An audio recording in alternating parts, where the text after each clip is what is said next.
नमस्कार। तेलंगाना विधानसभा चुनाव पर सबसे सटीक और महत्वपूर्ण विश्लेषण सामने आ चुका है और इस हिसाब से तेलंगाना में किसकी सरकार बन सकती है, क्योंकि काफी चौंकाने वाले आंकड़े बनते नजर आ रहे हैं। और किसके जीत के दावे में कितना दम है, क्योंकि अपने अपने जीत के दावे हैं, लेकिन किस कार के चुनावी जो ओपिनियन पोल है उस हिसाब से काफी खलबलियां देखने को मिल सकती है। कांग्रेस भी अब कहीं ना कहीं कर्नाटक चुनाव के बाद यह दावा करी कि तेलंगाना में वो सरकार बना सकते हैं। बीजेपी की क्या स्थिति दिखाई दे रही है, क्योंकि बीजेपी भी इससे पहले जो चुनाव थे वहां पर एक बड़ी जीत हासिल की थी, लेकिन टेरस क्या फिर से सरकार में बरकरार रहेगी या फिर अन्य क्या कुछ आंकड़ा बनेगा।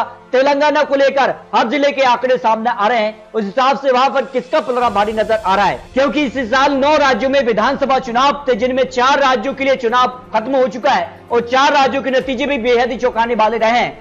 त्रिपुरा में बीजेपी को अपने दम पर बहुमत का आंकड़ा मिला है, जबकि अगर बात की जाए मेघालय और नागालैंड में बीजेपी गठबंधन के तौर पर है, जबकि अगर बात की जाए तो कर्नाटक चुनाव में कांग्रेस को पूर्ण बहुमत मिला है। और इसके बाद यह माना जा रहा है कि कर्नाटक चुनाव रिजल्ट के बाद काफी कुछ हलचल देखने को मिली है, क्योंकि ऐसा राज्य था कर्नाटक जहां बीजेपी यहां काफी समय से सरकार में थी और ऐसे में दक्षिण भारत में एकमात्र ऐसा राज्य था जो बीजेपी के लिए काफी महत्वपूर्ण था। लेकिन अब बीजेपी तेलंगाना में दावा करी कि तेलंगाना में वो सरकार बना लेंगे, तो किसके दावे में कितना दम है, क्या कुछ आंकड़ा बन सकता है। इसके अलावा बात की जाए तो लोकसभा चुनाव 2019 में बीजेपी ने यहाँ 4 सीटों पर जीत हासिल की थी और इसी तर्ज पर बीजेपी बड़ा दावा कर रही कि वो यहाँ बड़ा खेला करने जा रहे हैं। इसके अलावा यहाँ पर हैदराबाद म्युनिसिपल कॉर्पोरेशन इलेक्शन में भी बीजेपी को यहाँ पर जो है 48 सीटों पर जीत मिली थी 150 सीटों में से, जबकि टेरस ने 55 सीटें और एआईएम पार्टी ने 44 सीटें, कांग्रेस को 2 सीटों पर जीत मिली थी। और इसी तर्ज पर बीजेपी बड़ा दावा कर रही कि तेलंगाना में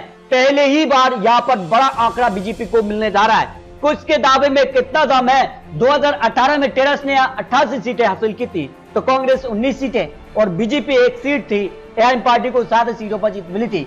लेकिन 1 सीट से बीजेपी त्रिपुरा में भी यह बहुमत का आंकड़ा एकदम से हासिल कर चुकी है और इसी तर्ज पर बीजेपी दावा करी कि त्रिपुरा में वो जीत हासिल कर सकते हैं। लोकसभा चुनाव में भी बीजेपी को 4 लोकसभा सीटों पर जीत मिली थी और 19% वोट शेयर उनके पक्ष में रहा था। और ऐसे में क्या कुछ आंकड़ा बन सकता है, तेलंगाना के नए आंकड़ों के हिसाब से कौन किसको कड़ी टक्कर दे सकता है, किसके पक्ष में कौन जा सकता है। लेकिन बात की जाए तो तेलंगाना में मुख्य टक्कर किन के बीच हो सकती है, जो अनुमान है उस हिसाब से बीजेपी टेरस में ही कड़ी टक्कर देखने को मिल सकती है। 58% लोग मान रहे हैं, जबकि कांग्रेस और टेरस को 42% लोग मानकर चल रहे हैं कि उनके बीच कड़ी टक्कर हो सकती है। तो तेलंगाना की 119 सीटों के आंकड़ों के हिसाब से कहां किसको जीत मिल सकती है और अंत में आपको 119 सीटों का फाइनल ओपिनियन पोल के हिसाब से किसे बहुमत का आंकड़ा मिल सकता है। तो बात कर लेते हैं मेडक की 2 सीटों के लिए। यहां पर बीजेपी को 0 से 2 सीटें भी जा सकती हैं, 1 सीट या बेरस के पक्ष में, 1 सीट अन्य के पक्ष में भी जा सकती है। लेकिन यहां पर सीधे तौर पर टक्कर या टेरस और बीजेपी के पीछे दिखाई दे रही है, जबकि मेढक मल्काजगिरी की 5 सीटों में से बीजेपी को 1 से 2 सीटों पर जीत की संभावना दिखाई दे रही है। टेरस को यहां 3 से 4 और अन्य के पक्ष में 0 सीट, कांग्रेस को भी 0 सीट जा सकती है, यानी सीधे तौर पर टेरस को यहां बढ़त देखने को मिल सकती है। अगर बात की जाए महबूब नगर की 5 सीटों में से बीजेपी को यहां पर 1 से 2 सीटों पर जीत की संभावना हो रही है, बेरस को यहां पर 2 से 3 और कांग्रेस के पक्ष में 0 सीट जा सकती है। जबकि अगर बात की जाए तेलंगाना को लेकर अगले जिले की अगर बात की जाए, मंचियाल 3 सीटों के लिए बीजेपी को 0 से 1 सीट, टेरस को यहां 1 से 2 सीट, कांग्रेस के पक्ष में यहां 0 सीट जा सकती है, यानी सीधे तौर पर बीजेपी और टेरस में ही कड़ी टक्कर देखने को मिल सकती है। तेलंगाना में बड़ा उलटफेर भी देखने को मिल सकता है। अगर बात की जाए जागतियाल की 3 सीटों में से बीजेपी को यहां 1 से 2 सीटें, बीआरएस को यहां 1 सीट और कांग्रेस को 1 सीट पर जीत की संभावना दिखाई दे रही है। अगर बात की जाए निजामाबाद की 6 सीटों में से बीजेपी को यहां पर 2 से 3 सीटें, बीआरएस को यहां 1 से 2 सीट, कांग्रेस को 0 से 1 सीट और अन्य के पक्ष में भी 0 से 1 सीट जा सकती है, यानी यहां पर कड़ी टक्कर, यानी यहां पर त्रिकोणीय मुकाबला देखने को मिल सकता है। अगर बात की जाए महबूबाबाद की 2 सीटों में से बीजेपी को यहां पर 1 से 2 सीटों पर जीत की संभावना दिखाई दे रही है, 0 से 1 सीट यहां टेरस और कांग्रेस के पक्ष में 0 सीट जा सकती है। जबकि अगर बात की जाए यहां पर कुमारम भीम की 2 सीटों में से बीजेपी को 0 से 1 सीट और यहां पर बीआरएस को भी 0 से 1 सीट और कांग्रेस के पक्ष में भी 0 से 1 सीट जा सकते हैं। त्रिकोणीय मुकाबला 2 सीटों पर देखने को मिल सकता है। यहां पर बिल्कुल कांटे की टक्कर देखने को मिल सकती है, जो तेलंगाना को लेकर ओपिनियन पोल चुनावी विश्लेषण सामने आ रहा है। जबकि अगर बात की जाए खम्भम की 5 सीटों में से बीजेपी को यहां पर 1 से 2 सीटें जाने की संभावना दिखाई दे रही है। बीआरएस को 2 से 4 सीट, कांग्रेस अन्य के पक्ष में 0-0 सीट जा सकती है। अगर बात की जाए करीमनगर की 4 सीटों में से बीजेपी को 0 से 2 सीटों पर जीत की संभावना दिखाई दे रही है। बीआरएस को यहां 2 से 3 सीटें, कांग्रेस अन्य के पक्ष में 0 सीट जा सकती है, लेकिन कांग्रेस को यहां 0 से 1 सीट की संभावना दिखाई दे रही है। यानी यहां पर कांटे की टक्कर देखने को मिलने वाली है। अगर बात की जाए कामारेड्डी की 3 सीटों में से बीजेपी को यहां पर 0 से 2 सीटें जा सकती है। भाई बीआरएस को भी यहां पर 1 से 2 सीटें, कांग्रेस के पक्ष में 0 से 1 सीट जा सकती है। त्रिकोणीय मुकाबला यहां देखने को मिल सकता है। यहां किसका पलड़ा भारी होगा यह भी काफी महत्वपूर्ण माना जा रहा है। जुगलमा गढ़वाल की 2 सीटों में से बीजेपी को यहां पर 1 से 2 सीटें जा सकती हैं। भाई बीआरएस को 0 से 1 सीट की संभावना दिखाई दे रही है। यानी 2 सीटों पर कांटे की टक्कर देखने को मिल सकती है। अगर बात की जाए जनगांव की 3 सीटों में से बीजेपी को यहां पर 0 से 1 सीट की संभावना दिखाई दे रही है, लेकिन बीआरएस का पलड़ा यहां भारी नजर आ रहा है। 2 से 3 सीटें जाने की संभावना दिखाई दे रही है। कांग्रेस अन्य के पक्ष में 0-0 सीट जा सकती है। जयशंकर भूपापल्ली की 2 सीटों में से बात की जाए तो बीजेपी को यहां पर 1 से 2 सीटों की जीत की संभावना दिखाई दे रही है। भाई बीआरएस को 0 से 1 सीट, कांग्रेस अन्य के पक्ष में भी 0-0 सीट जा सकती है। इस तरह से अगर बात की जाए तो तेलंगाना को लेकर जो महत्वपूर्ण आंकड़ा बन रहा है, उस हिसाब से अगर बात की जाए तो काफी चौंकाने वाले आंकड़े और कई यहां जिलों में कड़ी टक्कर देखने को मिल रही है। पेटाबल्ली की 3 सीटों में से बात की जाए तो यहां बीजेपी को 1 से 2 सीटें मिल सकती हैं। बीआरएस को दोनों सीटों पर जीत की संभावना दिखाई दे रही है। कांग्रेस अन्य के पक्ष में 0-0 सीट जा सकते हैं। अगर बात की जाए रीजनल सिलसिला की 2 सीटों में से बीजेपी को 0 से 1 सीट की संभावना दिखाई दे रही है।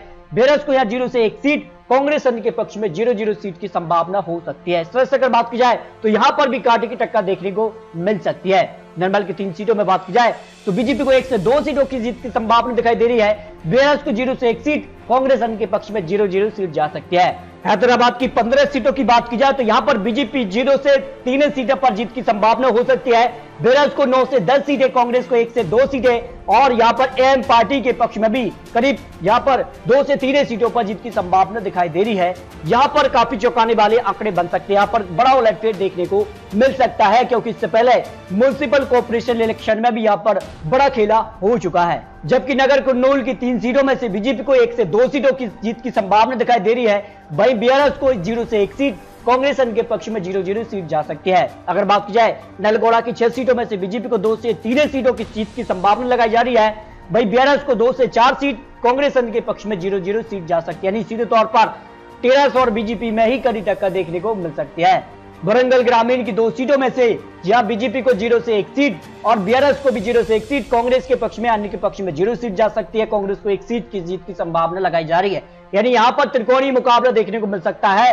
2 सीटों पर कांटे की टक्कर देखने को मिल रही है। अगर बात की जाए वरंगल अर्बन की 3 सीटों के लिए तो यहां बीजेपी को 0 से 1 सीट, बीआरएस को 1 से 2 सीटें, कांग्रेस अन्य के पक्ष में यहां पर भी 0-0 सीट जा सकती है। यहां पर बात की जाए तो बीजेपी और टीआरएस के बीच कड़ी टक्कर देखने को मिल सकती है, जो अनुमान लगाया जा रहा है। बनार पार्टी की 1 सीट पर बीजेपी और टीआरएस में कड़ी टक्कर देखने को मिल सकती है। और अगर बात की जाए विकाराबाद की 4 सीटों में से यहां बीजेपी को 1 से 2 सीटों पर जीत की संभावना दिखाई दे रही है। टीआरएस को यहां पर 1 से 2 सीटें, कांग्रेस अन्य के पक्ष में 0-0 सीट जा सकती है। यानी यहां पर सीधे तौर पर टीआरएस और बीजेपी के बीच कड़ी टक्कर देखने को मिल सकती है, जो अनुमान तेलंगाना को लेकर लगाया जा रहा है। सिद्धपेटी की 4 सीटों में से बीजेपी को 1 से 2 सीटें जा सकती है। बीआरएस को 1 से 2 सीटें, कांग्रेस अन्य के पक्ष में 0-0 सीट जा सकती है। सूर्यपेट की 4 सीटों में से बीजेपी को 1 से 2 सीटों की संभावना लगाई जा रही है। बीआरएस को 2 से 3 सीट, कांग्रेस अन्य के पक्ष में 0-0 सीट की संभावना हो सकती है। यानी यहां पर भी कांटे की टक्कर देखने को मिलने वाली है। रंगारेड्डी की 8 सीटों में से बीजेपी को 2 से 4 सीटें, जबकि बीआरएस को यहां पर 4 से 5 सीट मिल सकती है। 1 सीट पर कांग्रेस और अन्य के पक्ष में भी जा सकती है। यानी यहां पर कांटे की टक्कर देखने को मिल सकती है, लेकिन टीआरएस का पलड़ा यहां भारी नजर आ रहा है। संगारेड्डी की 5 सीटों में से बात की जाए तो बीजेपी को 1 से 2 सीटें मिल सकती हैं। बीआरएस को 2 से 3 सीटें, कांग्रेस अन्य के पक्ष में 0-0 सीट जा सकती है। यानी यहां पर भी टीआरएस का पलड़ा यहां भारी नजर आ रहा है। इस तरह से अगर बात की जाए तो तेलंगाना को लेकर 119 सीटों को जो फाइनल आंकड़े बन सकते, इस तरह के जो आंकड़े यहां निकलकर सामने आ रहे हैं, उस हिसाब से बीजेपी 1 सीट के मुकाबले करीब 30 से 45 सीट तक पहुंच सकती है। यानी बहुमत के आंकड़े के करीब बीजेपी यहां दिखाई दे रही है, लेकिन अभी भी टीआरएस का पलड़ा भारी नजर आ रहा है। 57 से 62 सीट तक तरह से यहां पहुंच सकती है। के चंद्रशेखर राव यहां के मुख्यमंत्री हैं, उन्हीं के नेतृत्व में टेरस यहां चुनावी मैदान में उतरने जा रही है। तो ऐसे में उनका पलड़ा या भारी नजर आ रहा है। जबकि कांग्रेस की बात की जाए तो कांग्रेस के पक्ष में 2 से 6 सीटें जा सकती है और अन्य की बात की जाए तो अन्य के पक्ष में 0 से 5 सीट की संभावना दिखाई दे रही है। इस तरह से तेलंगाना में सबसे बड़ी पार्टी या तेलंगाना के लिए यहां टेरस यानी राष्ट्रीय तेलंगाना समिति बन सकती है, जो अनुमान यहां पर लगाया जा रहा है। तो इस तरह से तेलंगाना को लेकर जो अनुमान है, जो चुनावी विश्लेषण सामने आ रहा है, उस हिसाब से बीजेपी और टेरस में कड़ी टक्कर देखने को मिल सकती है। आपको बता दें, चुनावी आंकड़े, चुनावी अनुमान है। आने वाले वक्त में तेलंगाना को लेकर किस प्रकार की चुनावी जनसभाएं होती हैं, किस प्रकार के चुनावी वादे होते हैं, उसके बाद ये आंकड़े बदल भी सकते हैं। तो आपको क्या लगता है, आप राय रख सकते हैं तेलंगाना में अगली सरकार किसकी बन सकती है? क्या बीजेपी और टेरस में ही कड़ी टक्कर देखने को मिलेगी या कांग्रेस टेरस में कड़ी टक्कर देखने को मिलेगी? इस पर आप राय रख सकते हैं। मिलते हैं दोस्तों और लेटेस्ट और महत्वपूर्ण विश्लेषण के साथ। तब तक के लिए जय हिंद, जय भारत।